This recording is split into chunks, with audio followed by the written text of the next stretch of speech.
So you want to become smarter? Well, most of the world will tell you it takes 12 years of school plus 4 years of college and then 6 more years of graduate school. But let's be real. That just makes you broke and exhausted, not necessarily smart. And hey, that's not even a joke. On the bright side, if you can't get a job, at least you can rant about it on Reddit, in perfect English. But here's the thing. Becoming smarter is actually way easier than you think. Even if you feel like you're not naturally intelligent compared to most animals, you're already pretty overpowered. Now, when people say they want to get smarter, what they really mean is a few different things. Some want to learn useful skills, preferably ones that make money. Others want to get better at solving problems, and some just want to flex their knowledge in conversations. We all want to sound smart, just enough for people to respect us, but not so much that they think we're total nerds.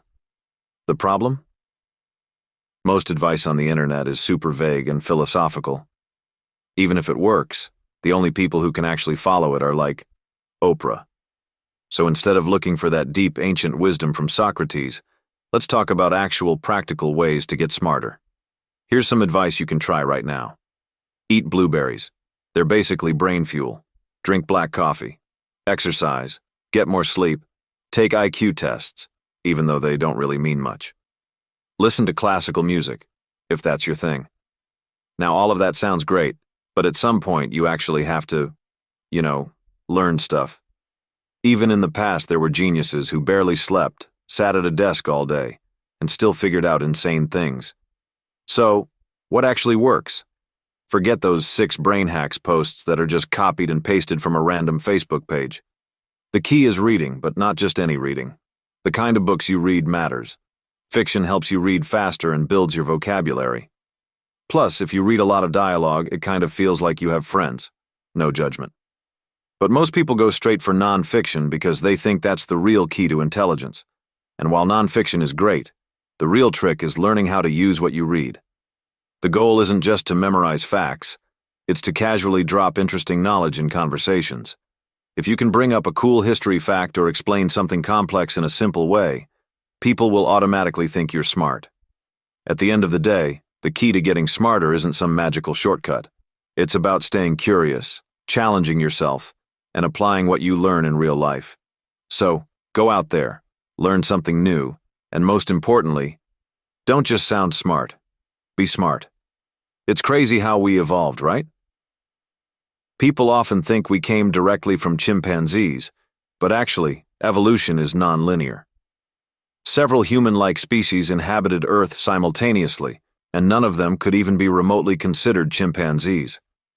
In online discussions, correcting someone with a, "well, actually," might be polite by YouTube comment standards, but in real life, doing that before proving someone wrong makes you instantly unlikable. Instead, changing "well" to an "easy" can make conversations flow better. So let's redo that conversation. It's crazy how we evolved. Right from chimpanzees? Well, not exactly. I was reading the other day that apparently humans and chimpanzees evolved side by side.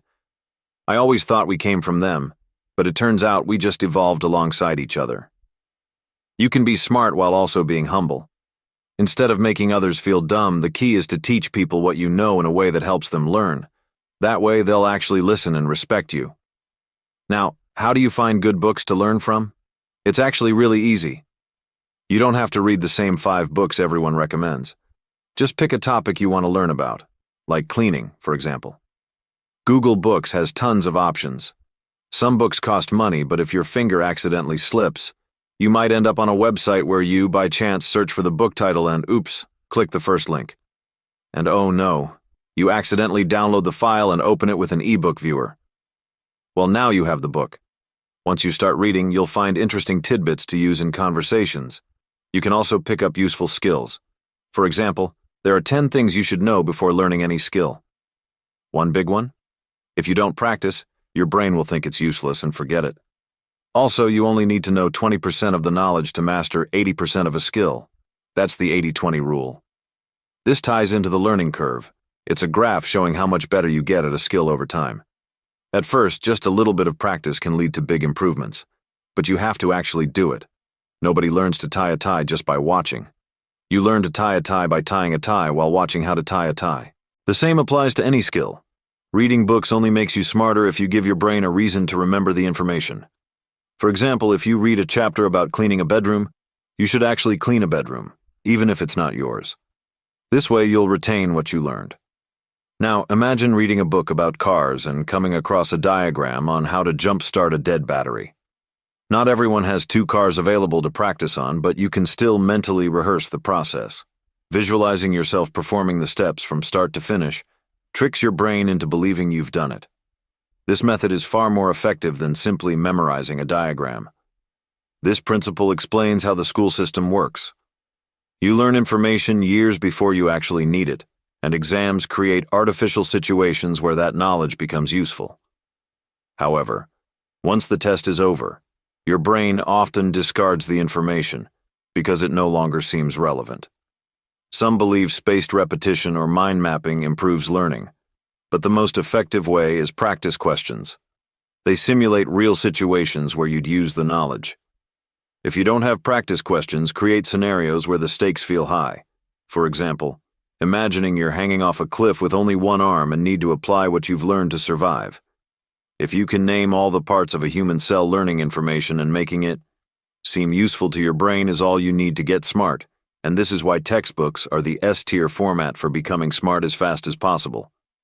There's no fluff, no hand-holding, no distractions, just pure information and a bunch of practice questions. And if you can't solve them, you have to flip all the way to page XXX in the appendix to get help. Textbooks aren't for the casual learner because it's not as fun as watching a YouTube video on the topic and forgetting it all an hour later. Becoming smart isn't about quick hacks or passive learning. It's about actively engaging with high-quality resources like textbooks. While it may not be as entertaining as watching videos, it's the fastest and most effective way to gain knowledge. And of course, a little humor, and maybe some free resources, can make the journey more enjoyable. But before you do that, I'm collecting donations in the form of subscribes to fund the next video.